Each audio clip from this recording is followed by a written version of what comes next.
getting a little confused because this has HVAC at 157, the slide a few above, trying to figure out which number here, has HVAC upgrades at 278. I know that's in the decision package. How are those two HVACs different? Go ahead. This is your base package, those were decision packages. Can you? The decision when the other stuff that's in the decision package piece are monumentally expensive to the point where they're cost prohibitive in terms of establishing a baseline budget. And so we put in what we can along these mechanical lines that agrees with our baseline budget. And then if there's so this HVAC expenditure of 157, we put that in there because we have the margin in our baseline budget to be able to do that. But the other needs are excessive. And so we separated those out because we have a baseline budget number that we have to meet. And so that 157 reflects some of what we can do with HVAC and still meet our baseline budget number. I think on to the point of, and this was one of the things that I found when I came on board. Every year, departments budget within their budget and what they have to expend, and then anything beyond that creates a decision. Decision packet is what each department brings forward as kind of a okay, you guys, these are things that we didn't have budgeted that you would need to make a decision on whether to approve or not approve. And so in essence, there's discretion, and the board needs to make a decision about whether those are priorities, everything in the decision package, or priorities that we can and want to fund based upon what our challenges are. So what does the 157 include? What's that? Like, what is the Look, $157,000? it includes the jail, flush and lavatory systems, energy recovery, immediates, controls, electric room, air conditioner, juvenile detention, replacement of tower pumps and that kind of thing. And I can have Brian explain that to you more carefully if you'd like. He's our engineer and he forwards these things to us, but primarily the HVAC that we're talking about here is at the jail and juvenile detention. But we have, yes, just there. And we fit that in, we put those two in there because the sum total of both of those to do that work fit within our baseline budget. If I had to jiggle around what actually expenses would agree with our baseline budget. That is to say what we are allowed to work with on a baseline. Above and beyond that, and I've put those in there because the numbers matched for the baseline budget needs. We have things that are way beyond that are included in the decision packages. So the baseline is juvenile detention and justice. But only because of the number of the expenditure. It has nothing to do with where it comes from or where it goes. It has everything to do with projected cost. So when I was adding different numbers, I had to come up with an HVAC expense that only matched what I was allowed to do in the budget with regard to the budget constraints given me by the Board of Supervisors. The other things are above and beyond that expense, and so that's when we start creating decision packages that exceed the baseline expense, and then we come to you with those and say, here's what we're going to need, but we didn't have the budget to do it. Does that make sense? Yeah, we might need to have a separate meeting, but I don't want to belabor this for everyone else. Well, if I could probably, Mr. Chair, clarify a little bit. You bet. And this will be part of my recommendation as well. So what I'm trying to get, not just a balanced budget, but I'm also trying to get for you what is a real and accurate budget. So historically, the General Services CIP budget was underfunded. And so what would happen is we would allocate additional dollars or there would be emergencies. Well, I'm trying to avoid deferred maintenance, trying to make it more sustainable, but really we need to fund it appropriately. So on average, there's $1.8 million that is coming in addition to their base target. So what that tells me is we're not funding it appropriately so that we can avoid those emergencies that come up, so that we know over the long term, how do we protect our assets? How do we mitigate risk? How do we avoid those emergency expenses to make it more efficient, sustainable? And then there's a return on that investment because we reduce repair and maintenance. And so what he's saying is he gets X amount of dollars. And so he has to identify with those dollars the expenses, which they have all that information in their comprehensive 5-year plan. What you need to do, what I would recommend you do, is fund that 5-year plan. They know what those expenses are gonna be. We just need to build it in that budget. And so when he shows you that 157, he's working within his target. And then in addition to that, he has identified other needs. Okay. And so my point is we have a long-term plan. Let's fund it appropriately so they're not coming back year over year. They're not coming and saying all of a sudden we need to identify some funding that maybe in future years we don't have budgeted. And they've done a very good job of that. And again, they have a 5-year plan. Once we get to those recommendations, I'll recommend that we move forward in that. But again, they have been underfunded in the past. And so it has created some issues where things are end of life.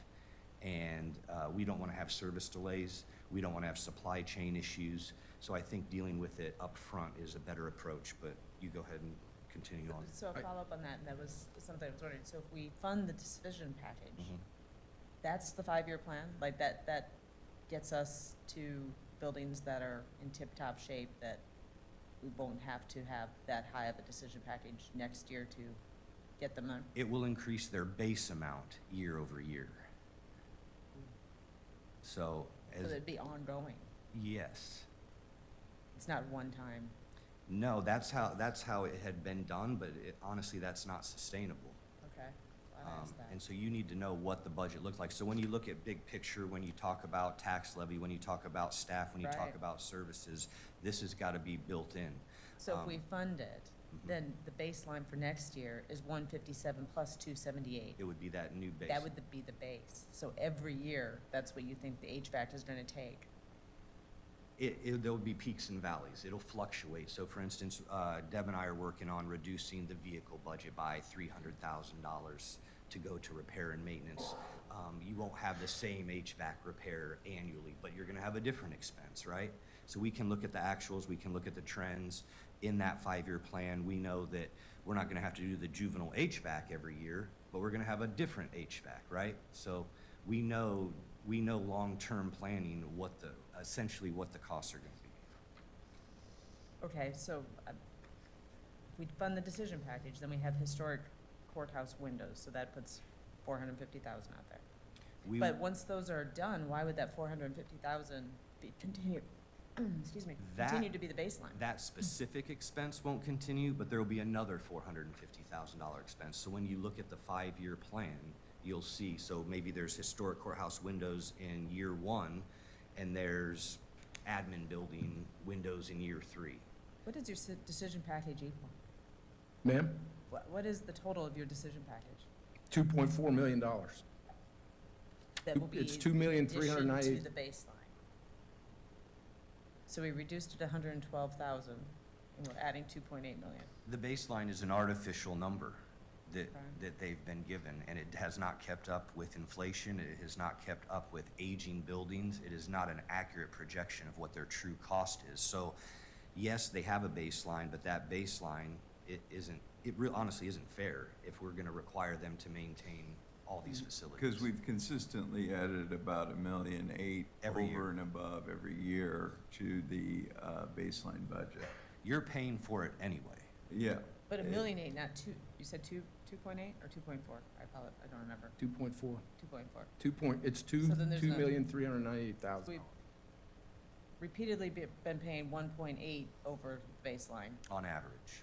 So one Still year, going up one to year could have been 2.4. 2.5 and 1 year was less, so it's an average. All right. Thank you, go on. So basically, what happens is with this more antiquated baseline, as the county administrator is explaining, our baseline budget has never met the practical, pragmatic, empirical needs of running our physical infrastructure.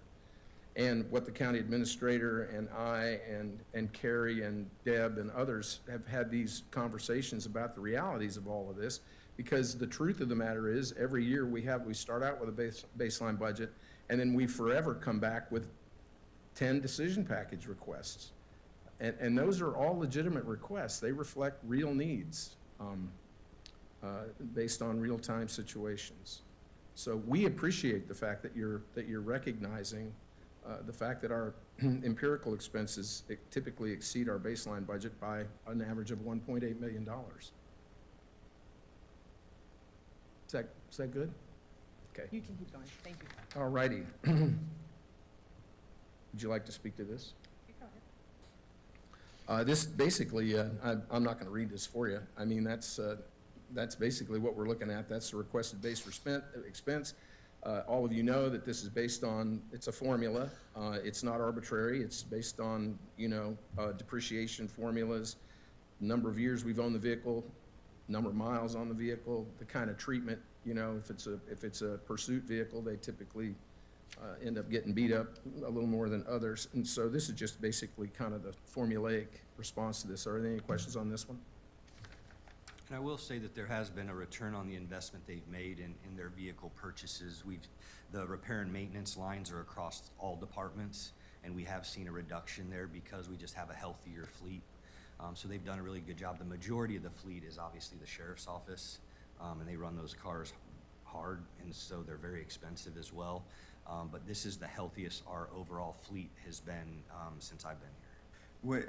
Frank, one of the questions I had is when I first started here, one of the things we learned was the fleet was very old. Yes. Compared to peer group fleets. Our fleet was older. We kept our vehicles longer. We ran them longer. There was higher expenses with the maintenance and repairs as a result of that. And so the decision was made by the board at the time to try to upgrade our fleet and get a younger fleet, a newer fleet. Has that cycle been working? Yeah, it's been very effective, and if you were to talk to Public Works, who does the maintenance, they've seen a huge reduction in their costs just because the vehicles are in better shape. And obviously, the individuals that are using the vehicles are much happier. And so, yeah, it's working well. That said, we do have a little room, $200,000, $300,000 that we can bring that down a little bit, and I would put that over to other general services expenses. The end of life, will we auction off the state auction, county auction? How do we dispose of the end of life vehicles? So we first look at repurposing them. And so so we have the point system, but we also do additional analysis because you might have a vehicle with 100,000 miles that's 10 years old and one that has 50,000 miles, but that 50,000 mile one could be costing a lot more. So we do make sure that we're first looking at the vehicles we need to get rid of, and then we repurpose them. So maybe it's not pursuit grade to be at the sheriff's office, but it can go to general services for some labor they're doing. And then we go to auction, and it is the county auction, state auction. It's a public auction, Okay. and it does it across the whole county. Okay, thank you. Any other questions about the vehicles?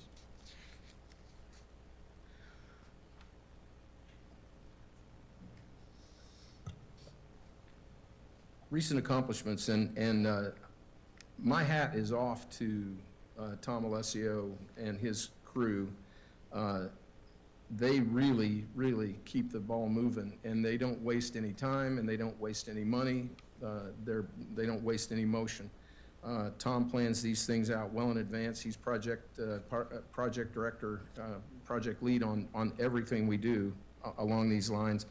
And so the workmanship that reveals itself, the workmanship that resides within general services reveals itself in the county attorney's office, the new election office, and all these other things that we've done.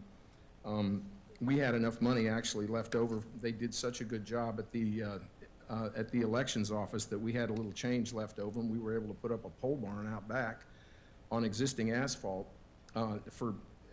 and still came in under budget. And that got all of our snow removal and summertime equipment moved into its own dedicated storage space, which needed to happen for a long time. It's never a good idea to have combustible fluids and things like that in buildings that are inhabited by people. So I'm pretty proud of this thing. I'm not going to read them all, but I hope you'll take a look at that, because that represents a lot of work, a lot of work. And again, Tom has been able to conduct building maintenance, all of the necessary building maintenance, routine services, and that kind of thing, and at the same time, rotate employees in and out as they're needed on these new construction projects and renovation projects.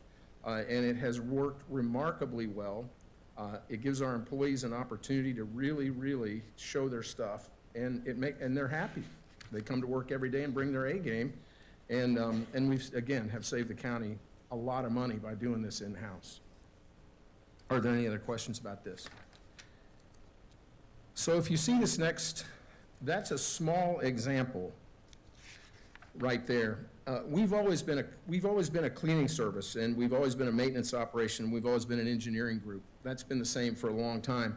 But now, because the board has allowed us to expand our horizons and experiment and try new things, we're developing new ways to streamline our basic functions and to find ways to bring real economies, efficiencies, and effectiveness to the taxpayers of this county. We're now a purchasing and procurement group. Purchasing and procurement is now under the auspices of General Services, and that has turned out to be a very good thing. It's still in evolution, and we're working the kinks out of it.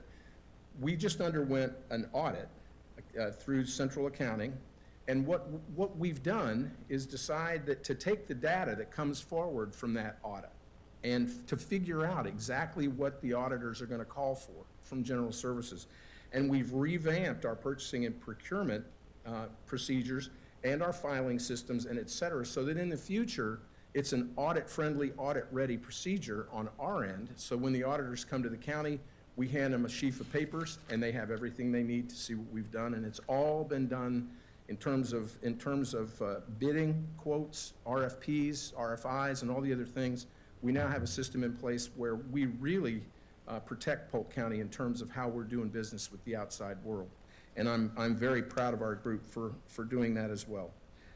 We are now a group home renovation and restoration. We've got 75 group homes now, 75 single-family dwellings that we are completely responsible for in terms of their physical property. And that's been quite a challenge, but we've met that successfully. And we're now a construction firm, as you can see with all the new stuff we've built and that kind of thing. So I appreciate the board for allowing us to try to expand our horizons, and those experiments have largely been very successful and have resulted in efficiencies and cost savings for the taxpayers of the county. What's that? Thank you. The natural gas savings. Now, here again, I want to thank the board for this, because we used to buy gas the old way. We just pay the bill, and whatever the price was what it was. And I came to the board 1.5 years ago and said, hey, do you mind if we try this new smart portfolio plan? And what ends up happening now, instead of just paying the bill and whatever the price is, we're set up now to go out into the marketplace. And we can see, and instead of buying gas once on contract, we're now buying gas multiple times over small increments of time, and we're using the marketplace to our advantage. In the last 1.5 years, by doing this, and you can see where it spiked a couple times, but the averages bring us 22% lower across previous trends, a 5-year trend. We're coming in, now that you guys have let us do this a different way, we're coming in 22% lower across the board on our petroleum pricing and our purchase points, which has resulted in about, in 1.5 years, about $107,000 to the taxpayers.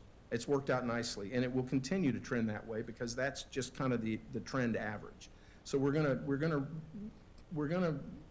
realize probably a $50,000 a year savings minimum on the purchase of natural gas to run our boiler systems and et cetera. It's worked out nicely. We will be opening Global Neighbors this year, installing new windows at Public Works. We're going to do an office build-out for the county assessor and the Polk County Conservation Headquarters. We are looking at, as you well know, a solar array on the ground out near the sheriff's office. With this boiler upgrades, this is kind of cool. Typically, if someone calls and says, hey, it's too cold over here, it's too warm over here, we've got one boiler that runs the whole entire system. And by the way, this building doesn't run on a boiler anymore. It's all electricity now. But in the places where we do, so we're going to revamp the boiler system where instead of one gargantuan boiler, we're going to have 8 smaller ones.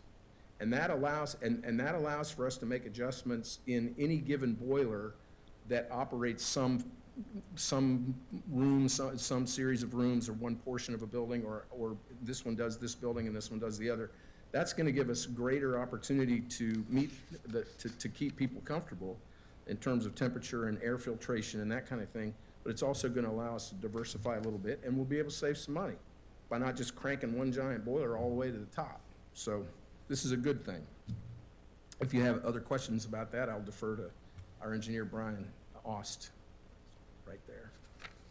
Any questions? If not, I'd like to thank Carrie Marasco, our budget analyst. I mean, she carries the load on this every single year, and she gets it right every single time, and I can't thank her enough for that. She makes our department look great, and that's very much appreciated. Deb Anderson and the county administrator both have given us the necessary guidance and help to make sure that this process has worked smoothly. And I'm grateful to all of our frontline managers and every employee at General Services. They bring their A game every single day.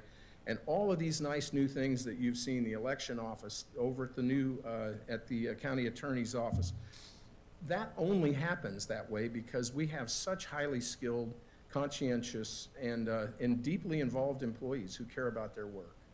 And so my hat's off to them. Thanks, Scott. Frank? Yes, so I approved the base target in which they complied with the 1% reduction, and then I also approved the repair and maintenance and the CIP because those are based on actuals and what it takes for them to manage the facilities and the work they do. And you know, Scott and his team do such a great job. They're so responsive. I also want them to have that flexibility within their budget. As you know, there's sometimes things come up, and we need them to jump on it. Election office is a great example. It wasn't budgeted. We were able to fund it, came in under budget and on time. But I just think having that additional CIP funding will make them much more efficient. Thank you. Well, you know, I just wanted to say on behalf of, you know, on behalf of the work that I've observed over the past year, the tremendous amount of work, and every time we've come to you with a need, we have seen you respond in a way that is responsive and I think professional, and the outcomes have been very good, both the election office and what we've seen with the move with the county attorney's office, and you know, using old space and maintaining old buildings is a challenge, and I think, you know, if we had our druthers, we would all be working with more modern and efficient. But for what we have and what we're working with, I think your team does an amazing job, and I think you've got some great skill sets on your staff. I appreciate the low turnover rate. That does indicate some employee satisfaction, that people feel they're being appreciated and they're staying. So that's great news, especially in the trades where jobs are competitive today. So we appreciate that. I was actually singing your praises earlier this morning and didn't even realize you were on my calendar. I mean, I knew I had the meeting, but I hadn't looked to see what we were having. I've been really impressed with what you guys have been able to do and what we've thrown at you this year. And in fact, there's a community that's coming to me needing some help with a brand new facility. I'm like, but you have one. They're like, oh, it's old and decrepit. I said, you don't know what my team can do with it. So good job with everything I've seen this year. I appreciate the past board for giving you the opportunity to expand out into that role. And that being said, I do have a little concern with the whole 2.4 going into the extra baseline, because I'm not quite sure how our numbers get there, but I'll work with you on that. I do understand the 1.8. If we keep spending it over and over, that makes sense. Thank you for a nicely put together budget, both of you. Thank you very much. And I want to, again, say that the reason we are able to do the things we're able to do is because the board has empowered us. And the only way to sufficiently pay that back is to do the best work we can. So thank you for, Thank you. thank you for everything. All right, next up, we're going to hear from CFYS and Eric and Joy. Welcome. Good morning. Good morning. Eric Cool, Director of Polk County Community Family and Youth Services, with Joy Eiley, Deputy Director. I would briefly just like to recognize and identify some of our leadership team who's here, including Absolutely. some who are in new positions. So we have Connie McGough-Kaufman. Connie is the new Program Administrator for Family Services, replacing Doug Stodgel. Behind Connie is Scott Weldon. He is the Program and Facilities Manager at Youth Services. He replaced Tony Rhodes in May. And Dan Larson, of course, is the Director, the Program Administrator for Youth Services and Juvenile Detention. James Smith is our Central Intake Supervisor. He replaced Scott when Scott was promoted. Sarah McMillan is in the far back here, and Sarah is our brand-new Crisis and Advocacy Supervisor, literally just starting, we're starting those transition conversations right now. Welcome. I don't know if I missed anyone. I think that's it. Thank you for that time. I'm pleased to be here and to present our proposed fiscal year 27 budget and to share some details about what our department accomplished in the last year. I am less pleased to say that we did not come in within our resource allocation and the 1% reduction. That said, I want to assure you that we did try, and we made some cuts, and we absorbed some increases. We are proposing eliminating 2 positions, one at Child and Adult Care Food Program and one at Supplemental Foods. We are eliminating our contribution to the trauma program at detention, and the state is going to pick up the balance of that, so that will continue, but we are eliminating our contribution to that. We're also reducing our Financial Empowerment Center contribution by $75,000. We surged last year due to a pilot program and revenue from the Cities for Financial Empowerment Fund, but we are bringing that back down this year. We also are seeing a dramatic increase in care and keep costs at detention. We're asking for another $100,000, but that's not in a decision package. We're absorbing that in our baseline budget. We're going to talk in a little bit about a projected increase from DART for our transportation contracts. The decision package does not represent that entire increase, so we've absorbed some of that as well. And we also, this current year, we had a 13% increase in our congregate meal costs, and we've absorbed that without an increase. So we did make some cuts. We absorbed as much as we could. We just couldn't make the resource allocation without getting into cutting and reducing direct services to the public, and we felt like we couldn't do that without direction from the board. Next page. Revenue estimate, you can see Joy facilitated agreements with the hospitals, so we have more predictable revenue coming in to support our responses for sexual assault incidents. Right here we've talked about a reduced revenue from Cities for Financial Empowerment Fund as a pilot project for Small Business Boost comes to an end. And then interim assistance is when we assist people who are applying for disability. We assist them with rent until they get approved for assistance, and then that gets paid back to us. That reduction is based on historical trends. For expenses, you can see the bulk of the expense is personal services. We have a large department. Personal services are a large increase every year. This current year, we've also added to our budget a higher daily rate for Central Iowa Services and Shelter, as well as a daily rate for surge capacity during periods of extreme weather and temperatures. The payment of the Safe Clinic rent has been added to our budget as well. And then I earlier talked about the increase in detention care and keep, and I will talk about that more in a moment. And then we've had some reduced expenses, as you can see there, including position reductions, absorbing some of the DART increase, and then Financial Empowerment Center and detention services. I talked about those in just a minute, or already I talked about those. Is the increased funding to, oh yeah, no, just answer my own question. Thank you. The decision packages, there's 4 of them. Congregate meals, so as you all know, we serve congregate meals at 14 sites. We have a contract with Wesley Life to provide that food. And their proposed rate for next year is an increase of 12.5%, followed by 5% the following 2 years. And that's on top of a 13.5% rate that we absorbed this year.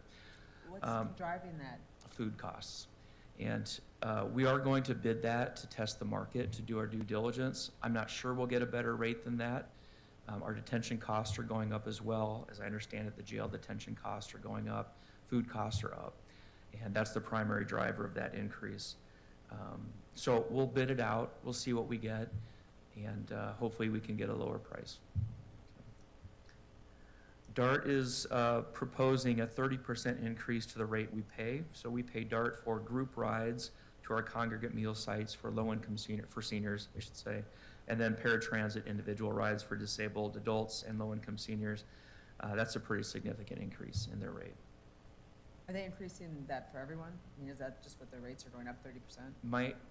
If I understand it correctly, what they told us is they're bringing all of their contracts up to their actual expenses. Okay, thank you. Detention food increase, that is going up as well. Teenagers eat a lot of food, and the food price is going up. Scott is doing what he can to mitigate those increases, but it's just hard to avoid the same increase we're seeing elsewhere. General Assistance Director's Exception Shelter, that is for families that are placed in hotels as coordinated by Primary Healthcare and 211 when they're literally homeless, unsheltered, and in vulnerable situations. That has just gone up dramatically over the past few years. Juvenile detention, I have two images here because we are celebrating this year 25 years since Polk County Juvenile Detention Center started operations as a transition from Meyer Hall. We're going to celebrate that transition in our newsletter in February and again in August as we compile some historical records about not only that transition, but records going all the way back to the Polk County Juvenile Home, including a handwritten resolution from the late 1800s that talked about the development of those programs. Eric, if I could, I'd hate to do this to you. If you go back to your decision package under General Assistance Director's Exception for Shelter, is the increase, as I understand it, that's family shelter. So if we move forward with a long-term transitional shelter with, I think the proposal is families forward or whatever it is, do you anticipate that expense line to come down? Significantly down. Okay. Yeah, I don't know if it will be eliminated. 5 years ago, our expense for that service was $25,000 to $35,000, but as we all know, the waiting list for family shelters is routinely 130. over 100, right? Correct. Yeah. We think that will come down significantly. Okay, The actual line item right now is about 400,000. I believe almost all of that would go to this other project. okay, so that's potential savings with a reshift. Yeah, so that's one of those when they were presenting that we had spoken about that there's some return on that investment that we would make in the shelter because of that line that's grown to nearly $500,000. And those Over are the same 600,000? individuals that would be transferred. Say that again? It's over 600,000? It's The base- 400. I think But it's with the decision 400,000. package, it'd be over $600,000 annually that are spent on hotel rooms? The 400,000 is actual, but we only have allocated like 100, I don't remember the exact amount, 150. but this would bring it up to the actual expenditures of Right. 400. Wow, okay. And I mean, just for example, the waiting list of families that are waiting to get transitional shelter has doubled, and it's currently right around 130. And so I think it's just a severe shortage of affordable family housing. So I just think I wanted to point it out and stop here because I just think it's part of our discussion of how we're going to invest this $3.5 million and the potential that has to offset some of these expenses. Yes, and it's important to note these families, and Eric can speak to this, otherwise will be on the street. Right. That's right. And a family will traditionally be in a transitional shelter like what we're proposing for up to 70 days. Yes, we will save this amount of money, pretty close to that amount of money, which can go into that project. And more importantly, those families will be served far better than the current model. Thank you. So this slide, there's a lot of data on that, but the high level is that our budget, without a decision package, is accommodating a $100,000 increase for care and keep expenses. And that's based on historical trends. In fact, we're actually projected to exceed that this year. Care and keep is when we are at physical capacity, staff capacity detention, and kids are coming in and we have to have them move to other detention centers around the state and pay those detention centers a per diem. We are averaging almost 7 kids over our staffed capacity every day. That's about 7 kids that we're moving to other centers. And the reason here, if you look left to right, top to bottom, number of youth in detention is relatively flat, small increase. Length of stay is dramatically up. Length of stay results in our average population being up, and that's where we get the overage and the need to push people out, push kids out into other centers. Eric, how much of that is dictated by the courts today? It's all dictated by the courts. That's right. So the length of stay that is being added to these individuals that are coming in, it's being driven by the courts, so there isn't discretion on our part. We have no discretion. When we are getting to a point where we're far over capacity, we will frequently engage with them and just bring that to their attention and ask for them to consider anyone they can release safely. The other factor in this is a few years ago there was a court decision that requires, it defaults adult, so chronological juveniles who are in adult court, their default placement is juvenile detention, whereas in previous years they had been in jail. So now the default position is in juvenile detention absent a court order to move them. And those are typically long placements as they're awaiting sentencing and trial. So this is an expense that's really completely out of our control. And the only other thing I wanted to ask you, Eric, are you seeing the severity of or complexity of the problems that these juveniles have, more severe challenges, more severe crimes that they've committed, and how has that impacted staffing? I'm just curious about that. So to try to do that concisely, so my background is in juvenile justice. I was with Juvenile Court Services in the 5th District for many years before I came here. And in the last 10 years or so, there's been a real effort to identify the highest risk kids and put your resources into those kids and not dilute your efforts by putting too much time into lower risk kids that are probably going to be okay. So we are almost exclusively seeing the highest risk kids in the community, and they frequently have crimes of violence, weapons, sexual offenses, very serious cases, and they're very complicated cases that are causing, understandably, the court to be reluctant to release them unless there's some real strong services. There's also been a reduction in residential treatment facilities for delinquent and youth in need of assistance, and that creates a backlog as well. So those are all related to the numbers and the longer stays. We have excellent staff at detention. We prioritize and we take a lot of pride in not only safety and holding kids, but it's not a jail.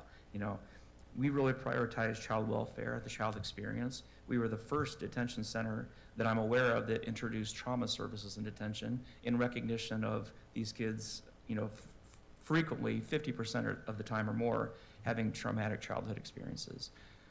And our staff have embraced those kinds of interventions and recognition that these, you know, the question isn't ask what's wrong with these kids, it's to ask what's happened to them.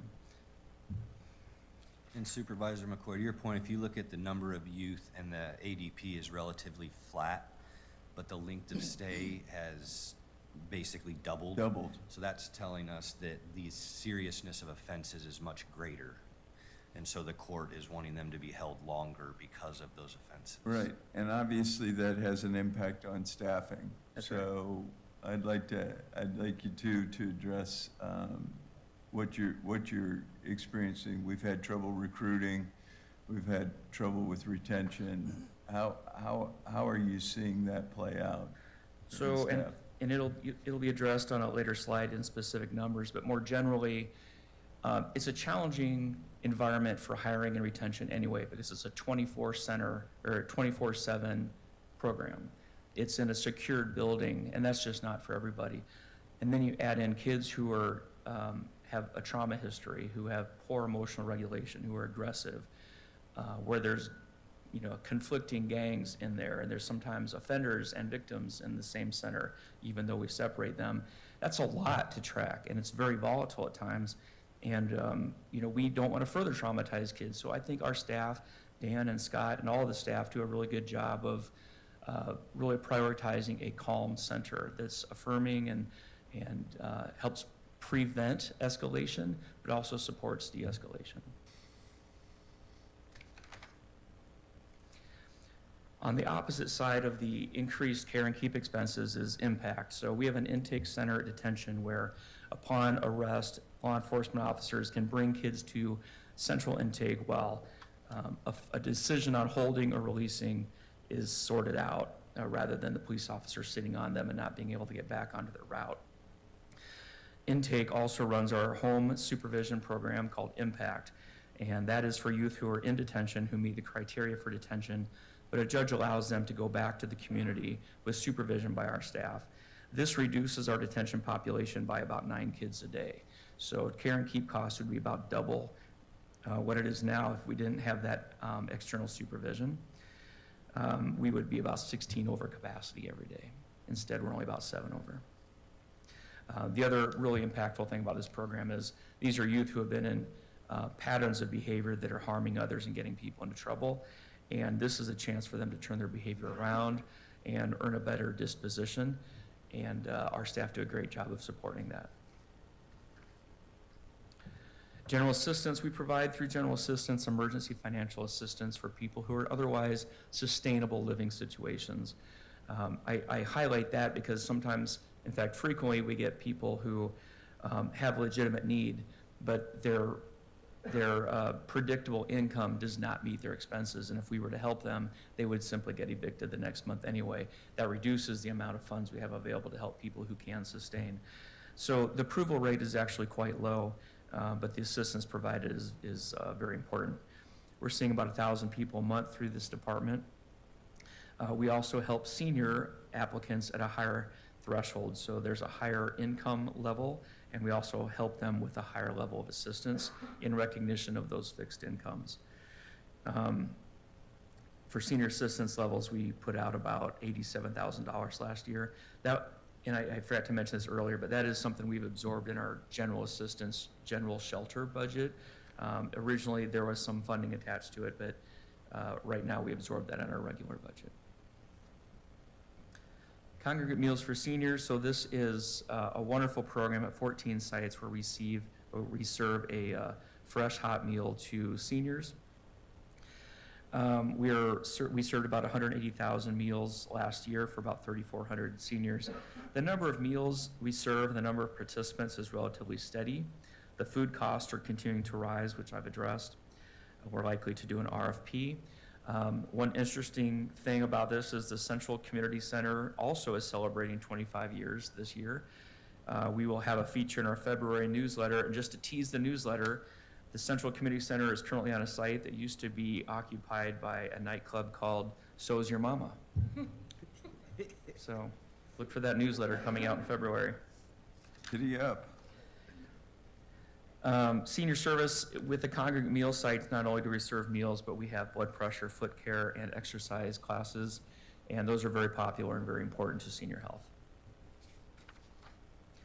Senior outreach, we also run a SHIP location where we coordinate volunteers to help low-income seniors understand and make decisions about their insurance. This is our adult services division, and you can see a picture of Renee and Lindsay there. And they have a tough job in assessing applicants who have profound needs, but not all of whom meet our requirements. And so that includes reviewing them for home-delivered meals and transportation to medical appointments. They do home visits, so they're all over the community every day. They confirm eligibility.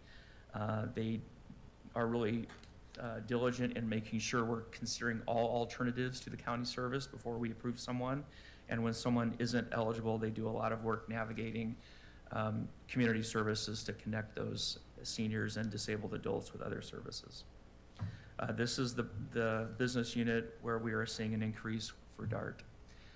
We also have Meals on Wheels from this business unit. That contract will expire not this June, but next June.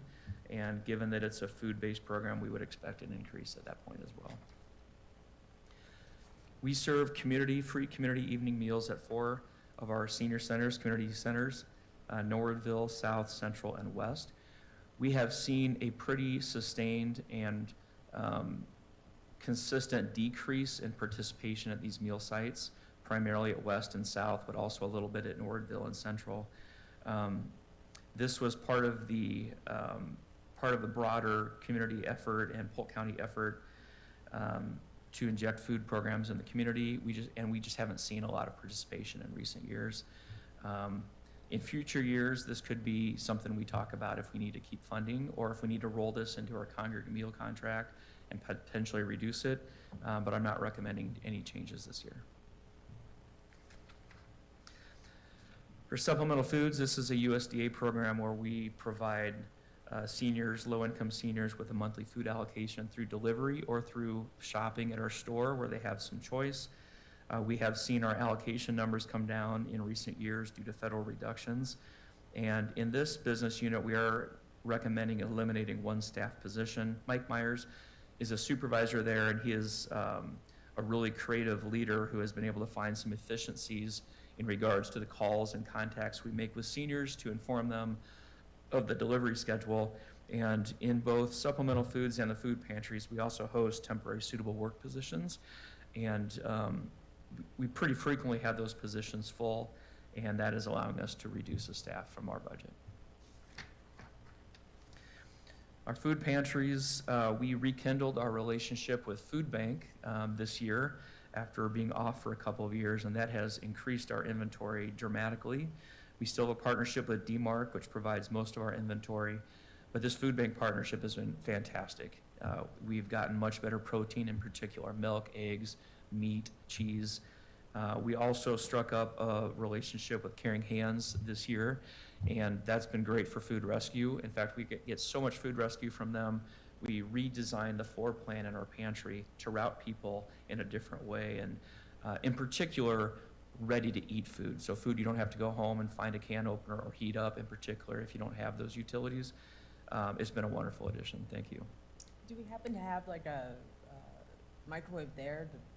I mean, you can see if they're homeless, even if they're ready to eat, they might want to warm it up. Do we have that capability there? We don't, and I'm ashamed to say I've never thought of that once. And we will consider that and see if we can. My work here is done. Thank you, thank you. George Costanza, I'm out. That's a great idea, thank you. Yeah, we'll look at that space. Now there's an increase to the request.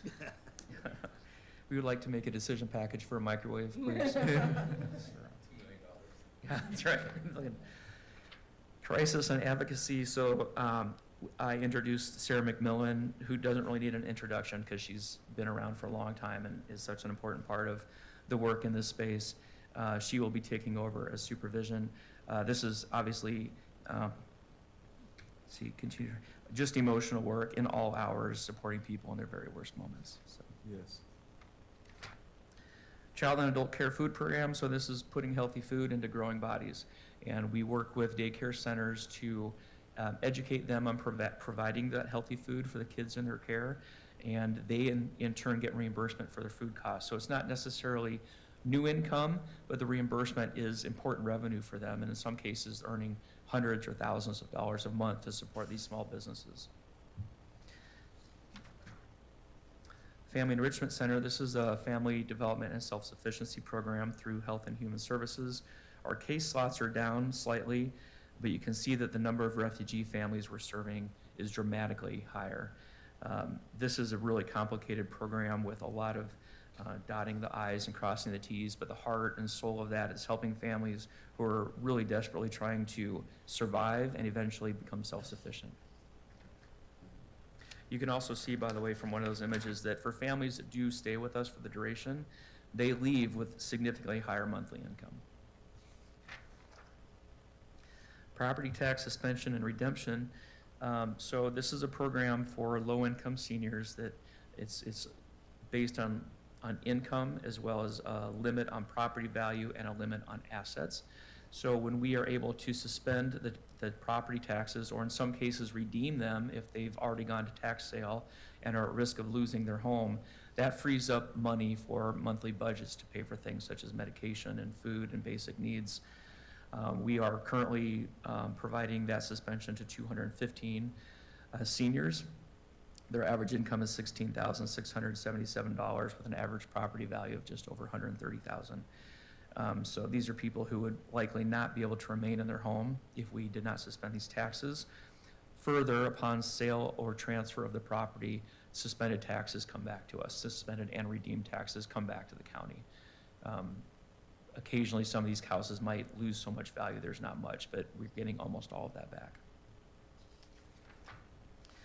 Financial Empowerment Center, this serves individual residents with really important deep dive into their individual finances. It's not financial literacy, it's direct assistance and sometimes advocacy on things such as overdue bills and just developing workable budgets, getting credit scores higher, to make terms better for buying cars or homes, and getting them into safe and affordable banking. But it also provides a really valuable service to other agencies that identify this as a need for their clients and a barrier to their area of service, but they themselves don't have the training or capacity to do it. So we work with neighborhood finance, small business development centers, Department of Correctional Services, the Polk County Jail, Oak Ridge, One Economy, DMAC, a number of organizations that are sending their clients to us to help us resolve a barrier to what they're working on themselves. We talked about this a little bit earlier, so I won't go too much into this, but this is for unsheltered, literally unsheltered families who are obviously vulnerable, and placing them in hotels until such time as we have a better infrastructure to house them and support them during that time. We are wrapping up finally our emergency rental assistance. I didn't mean to say finally, sorry. But it has been going on for a long time, so we're wrapping this up this month. We serve for ERA 1, 11,598 households, and for ERA 2, we've served 6,500 households. Average months of assistance between the two are 4.5 months and 4 months respectively for those two programs. So thousands of households assisted with rental assistance to prevent eviction. We've also helped, I don't know if I put the number in here, yes, 3,500 property owners were assisted here as well, where they likely would have just lost that revenue from renters who are unable to pay. Upcoming opportunities, there had been, I don't know if there still are, but at the time I wrote this, there had been some questions about continuing regionalization from HHS, which we wondered how that might affect our social services department. So we'll just need to keep an eye on that. Regionalization obviously would introduce new questions about programs we currently administer and moving them to a larger multi-county footprint, as well as potentially adding new direct services or contract services. And I don't know if that's going to happen or not. We're just gonna have to keep an eye on that. We squeezed, I think, about wherever we had a little bit of fat here and there, I feel like we squeezed it out pretty much as far as we can go this year without reducing direct services. As we get into further budget cuts in the future, that's probably our next step, is looking at where we actually reduce direct services to the community. I talked about the congregate meal increase. We will bid that out. I'm not sure we'll get a better rate. We've also done a multi-county assessment of meal programs for seniors in central Iowa. And clearly, it's not an apples-to-apples comparison, but I feel like we are getting as good or better rate right now than we are seeing in adjacent counties. So I don't know if that projected increase will come down, but we'll test the market. Don't get rid of Pi Day. What's that? Don't get rid of Pi Day. Today's Pi Day. No, there'd be significant risk in getting rid of Pi Day, that's for sure. And then detention, something to think about. I don't think it's something in the radar the next couple of years, but long-term, we have capacity, licensed capacity historically for 66 at detention. Now we're down to 55. We have staffing capacity for 33, but you heard me talk about the daily numbers, and at one point this year, we had almost 20 kids out of county, and we had nowhere to put anyone else. All the centers were full, or in many cases, we have kids that are so challenging, to your point, that some kids they just would not take. So periodically, we do have to open a fourth wing just for a short period of time. But we don't staff that permanently. That's quite an investment to staff that permanently for an intermittent need. But I could see at some point in the future something we have to consider, maybe 4 or 5 years down the road. That would be a significant financial investment. And then staffing we talked about. We have had more turnover. These are combined numbers, but in terms of turnover, primarily what we're looking at is youth services. I talked about it being a difficult place to work in terms of the hours, mandated overtime. It's a locked facility, which isn't for everybody. So and the very challenging kids we work with. So much of the turnover has been there, but we have seen that coming down in the last year. And to that end, a few years ago, the board approved additional positions at detention, which were twofold. One of them was to make sure we have sufficient staffing during periods of vacancies, critical, but also when we are fully staffed, it is more conducive to allowing people time off that's requested, which goes to job satisfaction and hopefully reduces turnover. So, and that's all I have. Frank? So great job, Eric, and I really think you did a great job. We talked about demonstrating the deliverables on the money that you allocate and what the return is on that. And I thought he did a really good job of showing just how, I mean, they're providing the core services that this county is responsible for, and it's very challenging.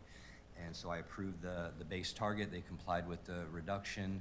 I'm approving the congregate meals. Those are just based on actuals, inflationary increases. The DART one I want to hold off on. As you know, we went through an exercise to find alternatives for jail transport. Eric and I were just going to work on seeing if there is an alternative, still effective but less costly option to provide those services. I don't know if there is, but we're just going to take a closer look at that. And then approving both the food, and then we discussed the general assistance, approving that, and then if and when we're able to get that new facility, we would reduce those numbers.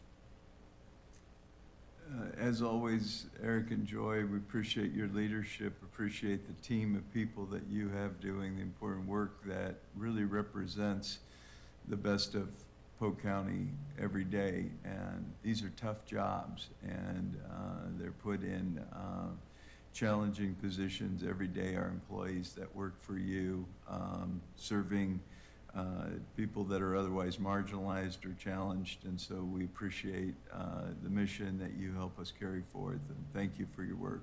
Thank you.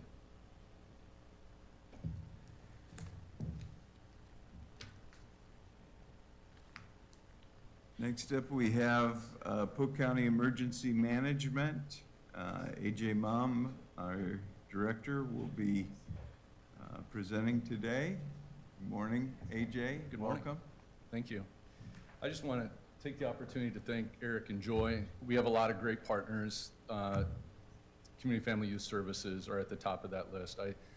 We see them, you know, in the middle of the night, on weekends and holidays, out there on the front lines, the leaders of that organization out there doing that work directly. So tough act to follow, and agree with you that they do awesome work. They do. Thank you for the invitation to be here to present the Emergency Management Commission's fiscal year 27 proposed budget.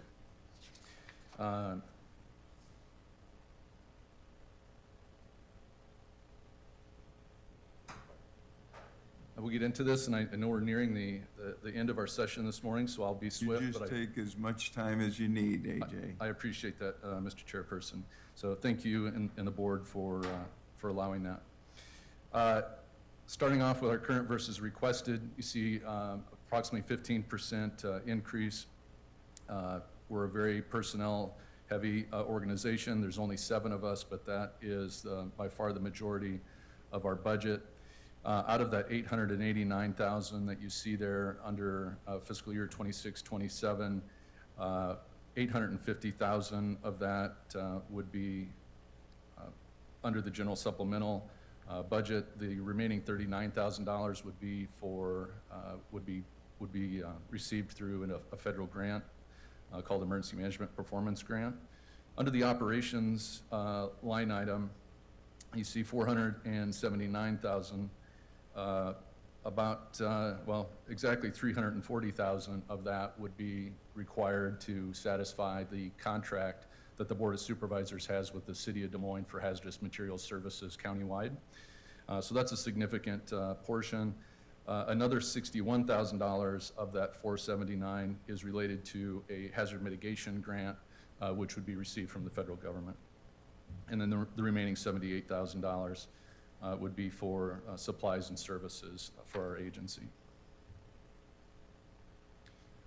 Under the revenue estimate, I just referred to the $78,000 for supplies and services.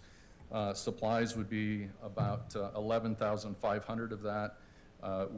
Thanks to Patty Nordmeyer from our staff, she has and continues to look at year over years and look at actual experience and adjust those, and she was able to find $630 of savings in our proposed budget under the supplies category.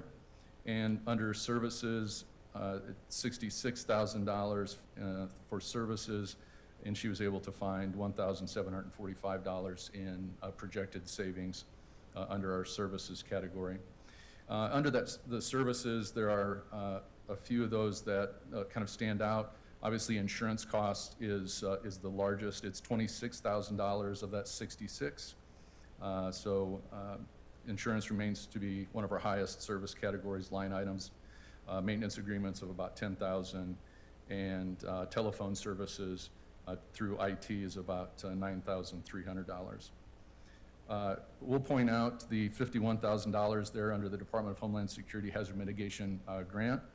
I'd like to really take a moment to recognize the importance of that $51,000. There's been several references to return on investment, which I always try to find that perspective.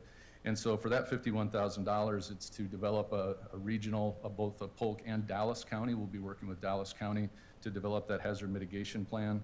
Over the last 10 years, that plan has unlocked $23 million in projects to reduce risk. A lot of that has been storm sewer improvements. It has been acquisition of properties that are at risk from flooding. So a lot of great work, and we've seen investments like a $51,000 investment turn around and produce $23 million in projects. That's amazing. Do you apply for that grant, or is that a portion to population, or?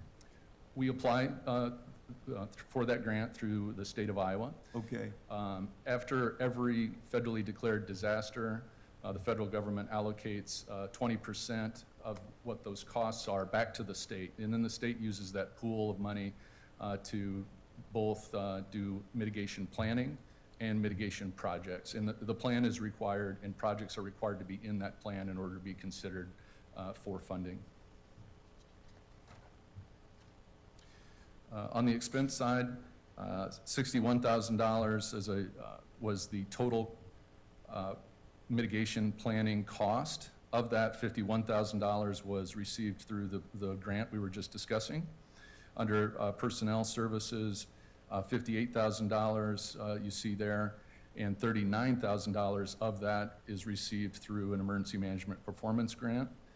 The hazmat increase due to prior year utilization, again, that is a contract that our agency isn't necessarily a party to, but it does pass through our budget.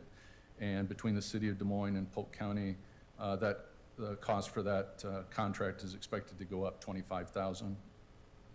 And then the last item there, the miscellaneous adjustments, would refer back to the supplies and services savings that I referred to a moment ago. So on the hazmat increase this year, is that due to, have we added coverage, or is it still serving the same communities? It's still serving the same communities. It's countywide. Yeah. In fact, there are separate agreements that some of our surrounding counties also contract with the City of Des Moines for similar services. But the increased cost is largely related to salary, insurance costs that would be realized with the City of Des Moines Fire Department. Okay. So they have a number, I believe 45 of their firefighters are assigned to hazmat team calls, and out of that, they receive a premium on their salary for those extraordinary services. And that is strictly passed through for your organization? That is correct, Okay, yes. thank you. Mhm.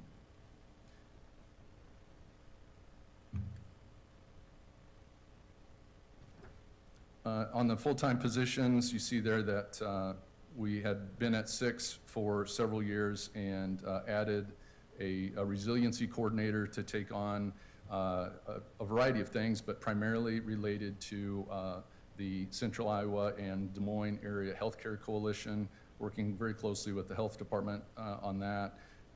She's also, Laura Kaser is the person in that position, and she's also leading our recovery planning, which was a mandate at the state level a few years ago, and I'll get to one of the accomplishments that she's been able to do. But just for clarity, that 7th position she began in September of '23, but it wasn't until July 1st of 24-25 that position appeared, on the first appeared on the books as an FTE. So this is, I think, the part I enjoy the most is to look back and share with you the accomplishments that our team has made and many of the partners that we work with. So I'll go through these, and if there are any questions or clarifications, please feel free to stop me, and I'd be happy to talk more about it or answer your questions. This first one on active threat work group, it really began working on this in 2016 and 2017 in earnest, working with obviously our law enforcement partners, fire service, EMS, hospitals, and others. They've now had several years to repeat the cycle of planning, training, and exercise, and so each year they get better at what they need to do. This is a group that, or an activity that none of us hope to ever have to use, but sadly we've seen this, happen in our own communities in Iowa and certainly across the country. Thanks to Prairie Meadows a few years ago, they basically opened up their doors and said, please use our facilities as a training site. Worked out wonderfully, learned a lot of lessons. They've built those back into additional training and exercises since then. This has resulted in forming a network of training officers from local fire, EMS, and law enforcement agencies. And so we now leverage that group of training officers to extend that training that's uniformly put together. They have modules that they train on. And so if you're in Altoona or West Des Moines or Saylor Township, it's the uniform training, and they're able to better interop with each other. Those modules include contact teams for that initial contact that law enforcement would make, staging, communications, rescue task force, mass casualty planning, as well as a train-the-trainer model that they've done some great work in the last, certainly the last year, but also over the last several years. A part of that is a mass casualty incident communications improvement. For a couple decades, we were utilizing a VHF radio system called CMED. There were parts of it that were just mechanically broken. We pushed the state, and we've actually made a lot of progress in the last year. We've now become the first area in the state to move to a new system called IMED for Iowa Medical Communications.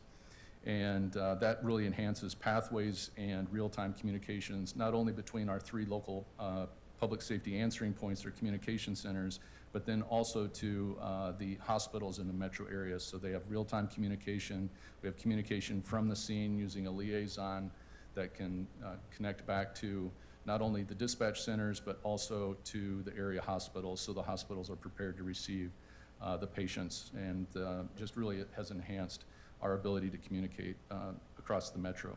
That would include also a text alert system. The Polk County Sheriff's Office Communication Center has done some innovative work to put together a text alert that would also go out to make sure that people that may not be right immediately adjacent to the radio system to say, tune in, something has just occurred. So a lot of great things happening there. This one's kind of fun. I would put this under the cool category, but also very, I think will produce a lot of results.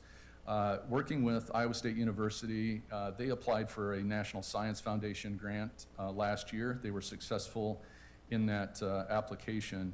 And it all stemmed from an opportunity that we had.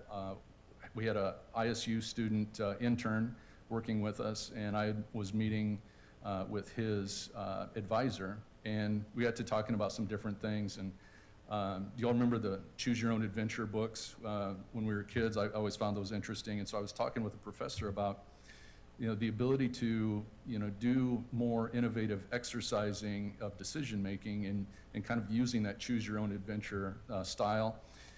He processed on that for about a year and then put that into an application that was successful. And so we're now about a year into working with them. They have produced an online first-person player game. We call it a game, but it's basically just a new way to train that you can put on a VR headset and go through and make decisions as an incident commander or a member of the unified command.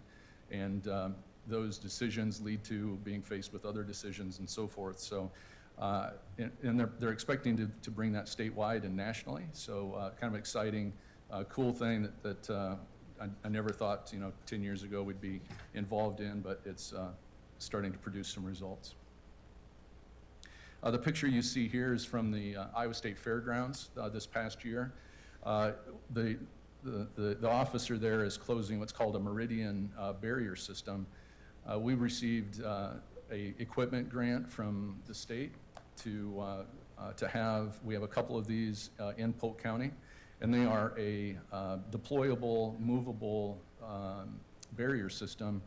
And so if you've gone to the farmer's market, if you've gone to Pride Fest, if you've gone to the Iowa State Fair and other festivals around the area, these have been utilized for the last year or so, and really there to prevent the vehicle ramming threat. Yeah, I saw them at Pride and appreciated them being there, and I think that's a great asset.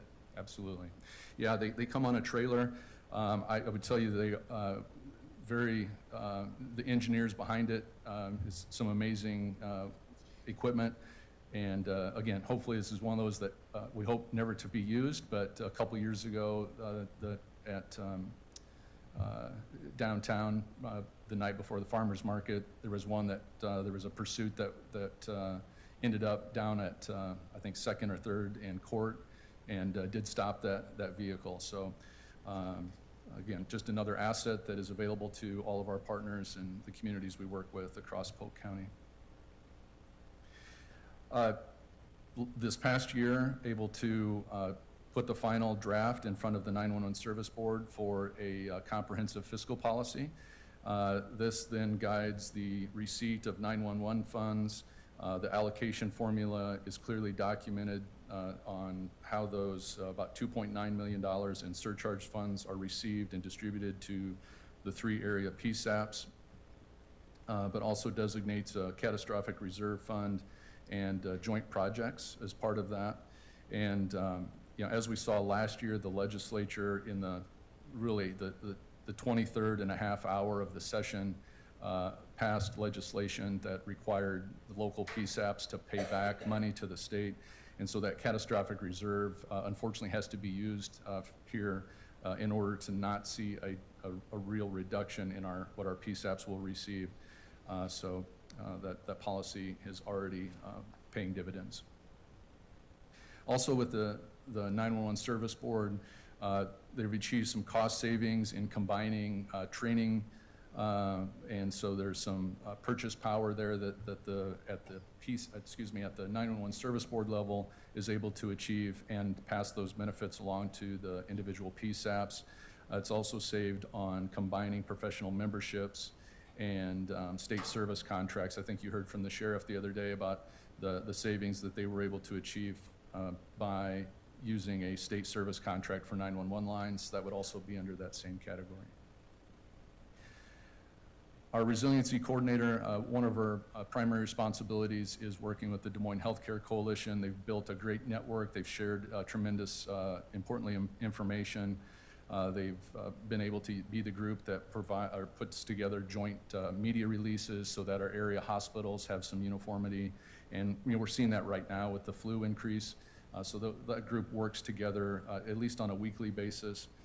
So a great network that we've been able to help bring to life. Also under the resiliency coordinator's position is the development of recovery support functions. These are designed to achieve agreement on what recovery looks like before the disaster, because as you well know and can imagine, is that the emotions immediately after a disaster become more complex, and so having something in writing in terms of our community's desire in the recovery process has been helpful. So this last year, the annex on infrastructure was developed. Previously to this year, we had worked on the economic recovery, and then upcoming will be housing. Right now in a draft state is our natural and cultural recovery, and 2 years from now will be our health and social services recovery portion of the plan. Again, in the theme of return on investment, our agency's been able to provide some services to schools and nonprofit organizations that allow them to apply for federal grants. They've been able to access hundreds of thousands of dollars, and so that assessment is a requirement to apply for those grants, and part of that assessment is members of our team going out, reviewing plans and procedures, doing site visits, highlighting commendable actions, and then also providing options for consideration that they can perform and apply for project grants to enhance their security.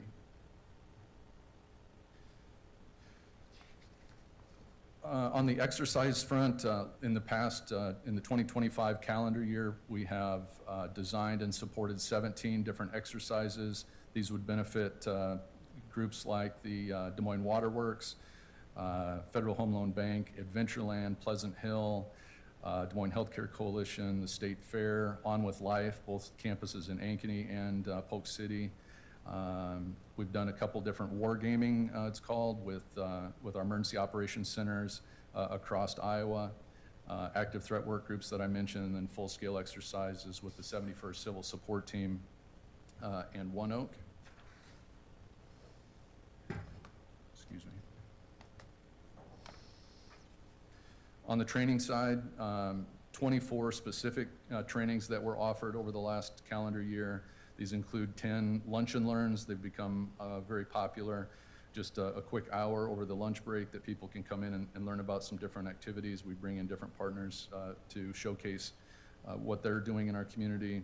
It includes the National Weather Service spotter training program, the Emergency Management Performance Development, Incident Command training, and so forth. So when you add up all of those things, and then the literally dozens of meetings that we have each month hosted at our Emergency Operations Center, we have accounted in 2025 there were 3,471 attendees that were in the Polk County Emergency Operations Center, and so it's really become a hub for networking, and we enjoy that because it builds familiarity, it builds in comfort that people feel like when they are asked to come to the Emergency Operations Center in the middle of the night, that it's not an unfamiliar place, and it's just as much their home. And there would be our responders and leadership across the public safety spectrum across the metro.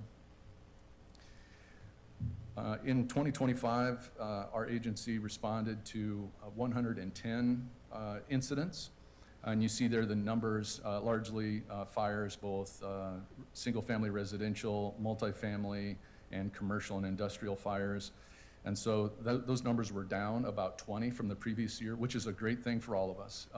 But the numbers also increased by almost doubled on the planned event side. So we're happy that people trust us to help facilitate a process to put on a safe event. And obviously the State Fair, we've been doing that for a long time. But other events like Pride Fest, the Farmers Market, and many, many others across the metro. So those numbers go up.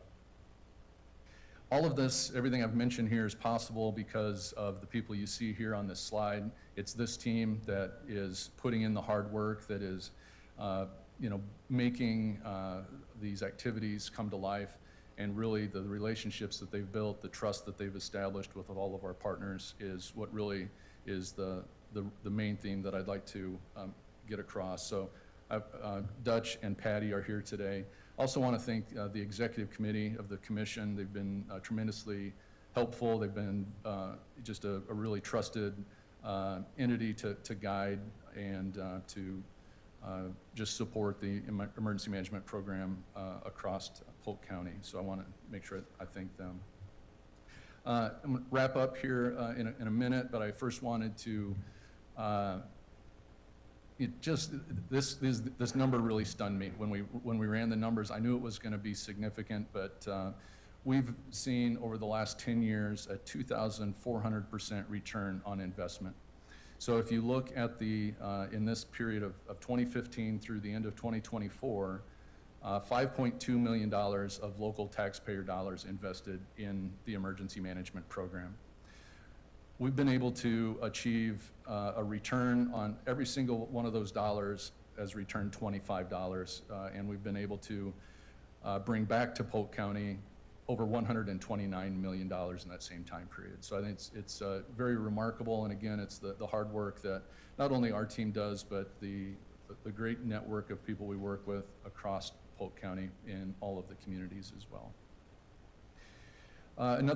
This one was somewhat surprising, but when we ran the numbers over the last couple months, looking at every single one of the Emergency Management Commission's budgets across Iowa, there are 94 emergency management commissions. And obviously, Polk County being the most populated, Polk County being, having the highest taxable valuation, you would think that the budget would also be at the top. Well, in reality, the Polk County has the 12th highest budget. Come back here. So this, I know what you're seeing across the bottom are all 94 emergency management commissions and their certified budgets for fiscal year 25. And Polk County ranks 12th there with the arrow. So, and that's across the country or across the state? Across the state. Okay. Yep. So those numbers range from a low of $37,000 all the way up to $11 million. And of course, the Polk County budget coming in at about $1.2–1.3 million puts us in 12th rank. What city's the largest? Scott County had, and this would be again for fiscal year 26, Scott County had the highest budget of 11 million. Wow. Followed by Johnson with 5.5, and then Pottawatomie, Clinton, down to Lynn County is actually just above us at 11th with 1.3 million.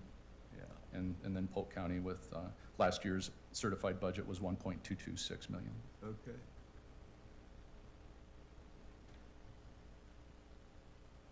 If you, also a couple different ways of looking at this, ran the numbers based on a lot of discussion, which I think was very healthy discussion over the past year with the executive committee, with the full commission, with city managers and the county administrator, looking at funding sources in a couple different ways. Emergency management commissions have 5 legally identified ways to fund their budgets. The 2 that seem to be the most viable were on a per capita rate.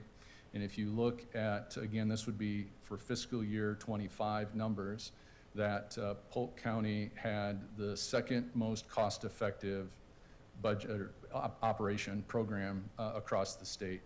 And there was only one emergency management commission that had a less per capita cost than Polk County. So we're pretty proud that we're doing a lot with the resources that the taxpayers provide us.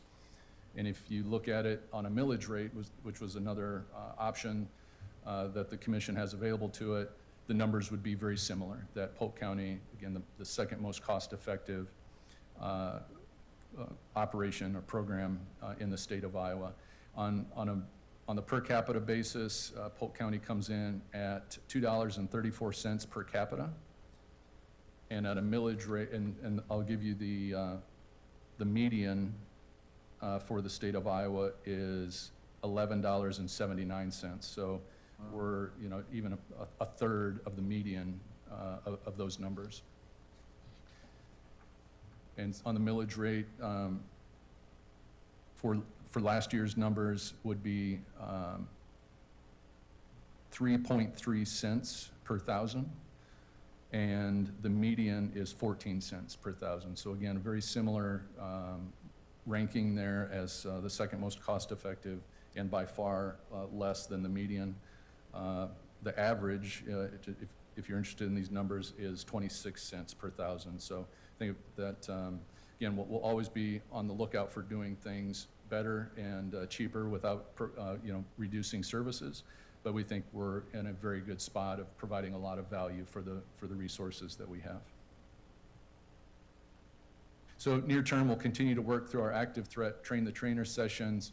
Our Brett McIntyre, our training and exercise lead, I think maybe tomorrow or next week, upcoming soon, we'll be pulling together a survey of our multi-year integrated preparedness workshop to make sure that we're providing training that is of interest and needed by the people we serve. We'll be putting a lot of our plans in a digital format, again, accessibility for the community. We have several high visibility planned events coming up again this year that we're happy to support. Lynn Tazzoli, our 911 coordinator, is working with all of our communities to make sure that they have available to them a automated notification system called Alert Iowa. So we'll be continuing to roll that out. Mentioned the legislative actions last year that I think were harmful to local 911 centers and local 911 service boards. So we're paying very careful attention to that. I know that there's already been 3 bills introduced this year that are trying to correct some of that. So that'll be definitely on our radar this year, is monitoring that legislative activity. The epidemiological surveillance and investigation plan, working very closely with the health department on this. We'll continue the progress made on a $5 million grant to connect our 3 PSAPs using a CAD-to-CAD hub system, and it's proving valuable. We've already rolled out the system. There'll be 2 pilot projects coming up soon, one between Altoona and Des Moines, and another one on the west side between Johnston and Urbandale. So we're excited to see the results on that as that program continues. And we'll also be moving to more of a real-time community lifeline damage assessment. We'll be rolling this out probably mid-2026, but the Polk County IT department has been wonderful to learn from them the possibilities of utilizing technology to better put information out in real time, so that at any point that you have an interest in what's happening, what are people doing about it, that would be available to you rather than waiting for us to push something out, that this would be maintained in more of a real-time status. So some great potential there. And then another $10,000 grant that we're very confident we'll be receiving. We don't have it in hand yet, so it's not included in the budget materials you have here, but we'd be excited to add additional $10,000 of our revenue as well as expenditures to make sure that the hazmat team can go out and do training with our local fire departments. Then we'll obviously continue to support disasters as they come up. Long term, we appreciate being invited and discussing the strategic plan that Polk County has taken on. We're doing a department level, agency level version as well, and so we'd like to bring alignment to those, which I think is very possible. The hazard mitigation plan extending beyond the Dallas County border, or beyond the Polk County border into Dallas County over the next couple years.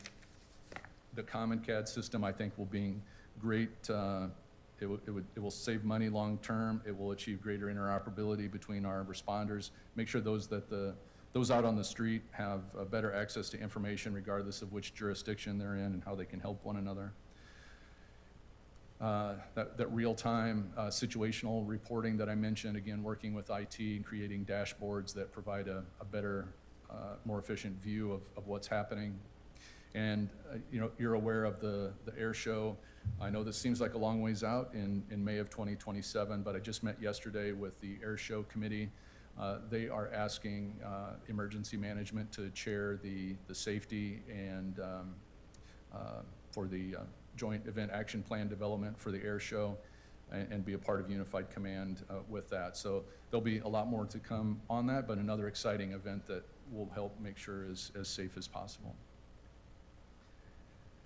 Thank you for your time, and apologize for if I went over your I hate to time. do this to you. I have a 10:30 that's been waiting for a while, so thank you. If I have any questions, I'll contact you. Very good, thank you. AJ, I just want to thank you for your presentation and note that I've had just tremendous feedback from community partners about your interface with Pride and the charity golf tournament, and the feedback I get is that really thoughtful planning going into these large-scale community events that Polk County is participating in, and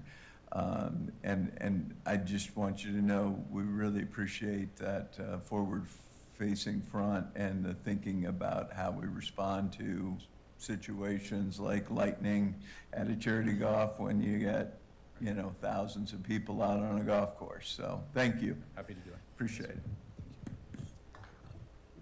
I think that concludes our presentations I for think today. we're done. The only thing I would say, AJ, we just connect, because there's some pretty significant bills that they put out that would affect emergency management, and, yeah, we'll work together on how we navigate those. Of course. Great, thank you.